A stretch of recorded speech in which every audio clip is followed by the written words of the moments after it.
minasan konnichiwa. අද අපි බලමු ජපන් භාෂාවෙන් කුරුල්ලන් ගණන් කරන ආකාරය. හරි. කුරුල්ලන් ගණන් කිරීමේදී අර වා කියලා අගට එකතු කරනවා. මෙතෙන්දී එක කුරුල්ලෙක් දැක්කොත් අපිට කියන්න පුළුවන් එක්කෙනාට ඉචිවා. දෙන්නේ දැක්කොත් දෙකට කියනවනි අගට දානවා නිවා සන්වා. හතර දෙනෙක් දැක්කොත් කුරුල්ල යොන්වා. පස් දෙනෙක් දැක්කොත් ගෝවා.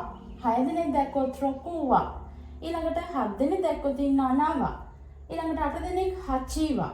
9 දෙනෙක් කිව්වා. 10 දෙනෙක් ජූවා. නේද? ඊළඟට ඔන්න කුරුල්ලෝ ප්‍රශ්නයක් අහද්දි කුරුල්ලන් කී දෙනෙක්ද අහද්දි ඔයාලට කියන්න පුළුවන් නන්බා. නන්බා කියලා කියන්න පුළුවන්. තේරුණා නේද ජපන් භාෂාවෙන් කුරුල්ලන් ගණන් කරන ආකාරය? මේ වගේ තවත් වැදගත් වීඩියෝ එකක් අරන් එනකන් ඔයාලා හැමෝම සතුටින් පරිස්සමෙන් ඉන්න. සයනරා.